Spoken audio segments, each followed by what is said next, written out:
You already know what must be done. That is the most dangerous part. Your problem has never been ignorance. You are not confused, you are not lost. You are not lacking information. You are stalling. And every day you stall, something inside you decays quietly. Not loudly, not dramatically, not in a way others can see. But you feel it, that dull pressure in your chest, that irritation with yourself, that strange exhaustion that comes from doing nothing while knowing better. In old Japan, warriors had a word for this state. They feared it more than wounds, more than defeat, more than death. They called it Uzan, the corrosion of readiness, the slow rusting of the will. Uzan did not strike beginners. It did not strike the untrained. It hunted those who had already succeeded, those who had proven themselves once, and assumed the work was finished. And when Uzan entered a man, it did not shout. It whispered, "You've done enough. You can relax now. You'll start again tomorrow." And tomorrow never came. Tonight you are going to understand why the Japanese believed hesitation was more lethal than any blade, and why they forged a counter-principle so severe, so decisive, that it shattered doubt at the root. A principle that does not inspire you, it forces movement. This is the story of Riku, a man who reached the position he dreamed of and nearly destroyed everything by waiting one moment too long. And by the end of this, you will know exactly why your delay is not harmless.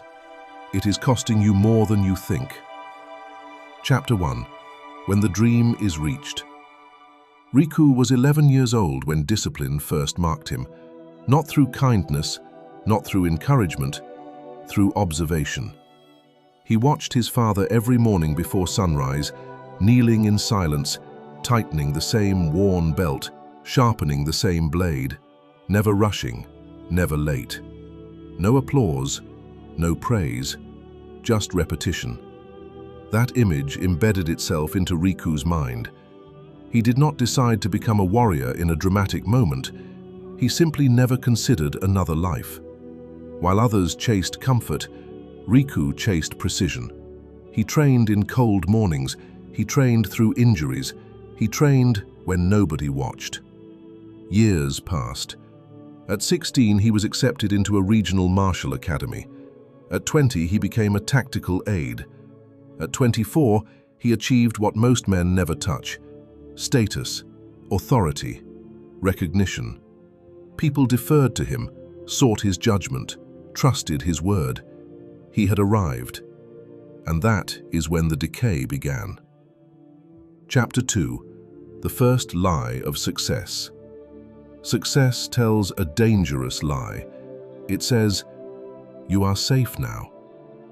At first, nothing obvious changed. Riku still trained, still studied, still showed discipline. But the intensity softened. The urgency faded. He told himself reasonable things. "I've earned rest. I know enough now. I'll sharpen later." His training became maintenance instead of mastery, and maintenance is where skills go to die. He did not stop entirely. That is what made it lethal. Uzan never demands collapse. It encourages comfort. Months passed.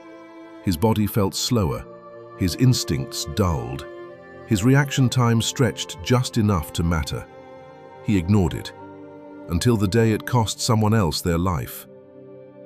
Chapter 3. The moment negligence reveals itself. The assignment was simple: escort, observation, containment. Riku's role was secondary, not glamorous. Watch the outer line, maintain readiness, react only if needed. He had done it dozens of times. That familiarity was the trap. When the breach happened, it was not dramatic. Just one unexpected movement, one hesitation. Riku saw the threat. And then he thought. That pause was less than a breath. But in combat, thought without action is death. By the time his body obeyed, it was too late. Another man fell. Not because Riku was weak, because he hesitated. The silence afterward was heavier than any accusation. Chapter 4. The lesson no one escapes. Riku was summoned that night. No punishment awaited him, no shouting, no humiliation. Something worse. Truth. His mentor did not raise his voice. He placed a blade on the table, uncleaned, untouched.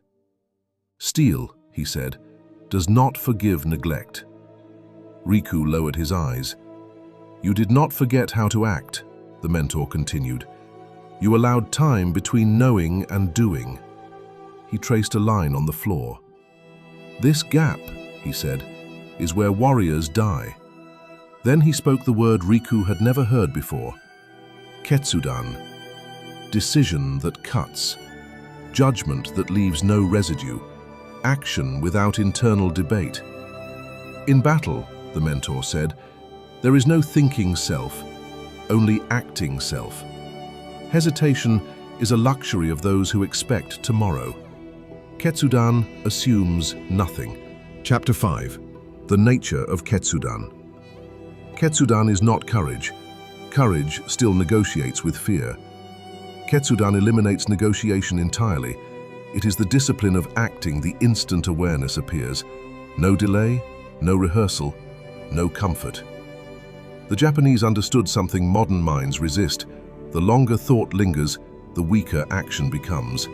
Delay trains avoidance. Hesitation becomes habit. Riku realized something painful. He had trained his body for years, but he had stopped training immediacy. And immediacy is the soul of discipline. Chapter 6. Rebuilding from zero. Riku did not promise improvement. He removed choice. He stripped his life down to structure. Wake time fixed, training non-negotiable, study mandatory. No mood, no motivation, no exceptions. He did not wait to feel ready. He acted first. And something shifted. At first it felt mechanical, then natural, then inevitable. Action no longer required energy. Hesitation no longer appeared. Ketsudan replaced thinking. Chapter 7. The real enemy. The enemy was never fear. Fear sharpens awareness. The enemy was comfort. Comfort dulls urgency.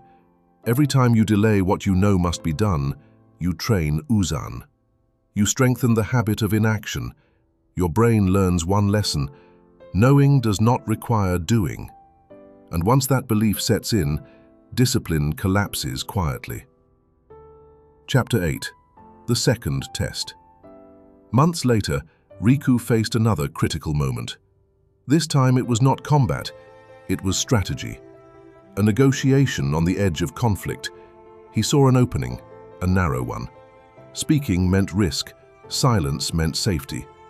Old Riku would have waited, measured, calculated, but Ketsudan does not wait. He spoke. The room paused, then shifted. Conflict dissolved before it ignited. Lives were spared not because of brilliance, but because of timing without hesitation. Afterward, his mentor said only this: "You finally moved when it mattered." Chapter 9. The truth you are avoiding. Now this turns toward you. You are not Riku, but you recognize the pattern. You know what you should do, the habit you delay, the conversation you avoid, the project you postpone, the discipline you soften. You tell yourself reasonable lies. "I'll start soon. I just need more clarity. Tomorrow will be better." That is Uzan speaking, and it is draining you daily. Chapter 10. Why action feels heavy. Action feels heavy because you have trained delay. Your mind has learned that hesitation is safe, but safety is an illusion. Every delayed action increases internal tension. That tension becomes anxiety. That anxiety becomes exhaustion, not from work, from avoidance. Chapter 11. The Japanese rule you must understand.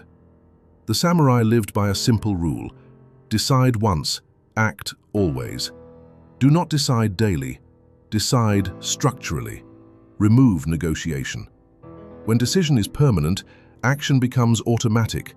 That is why discipline looks effortless in masters. They are not stronger, they are simpler. Chapter 12. The practice of immediate action. Here is what Ketsudan demands from you. When awareness appears, move. Not perfectly, not confidently, immediately. If you think of training, train. If you think of writing, write. If you think of speaking, speak. Even 5 seconds of movement defeats Uzan, because Uzan cannot survive momentum. Chapter 13. What you lose by waiting. You think delay costs time. It costs identity. Every postponed action weakens your self-trust. You stop believing your own intentions. And once self-trust erodes, discipline collapses. That is why hesitation destroys from the inside. Chapter 14. The final decision. Riku did not become great because he learned something new. He removed something old. Delay, excuse, negotiation. You must do the same. Not tomorrow, now. When this ends, do one thing. Not the biggest thing, the immediate thing. Because the difference between who you are and who you could be is not talent. It is speed of action. Uzan is waiting. Ketsudan is waiting. Only one of them grows stronger today. Choose carefully, and then act.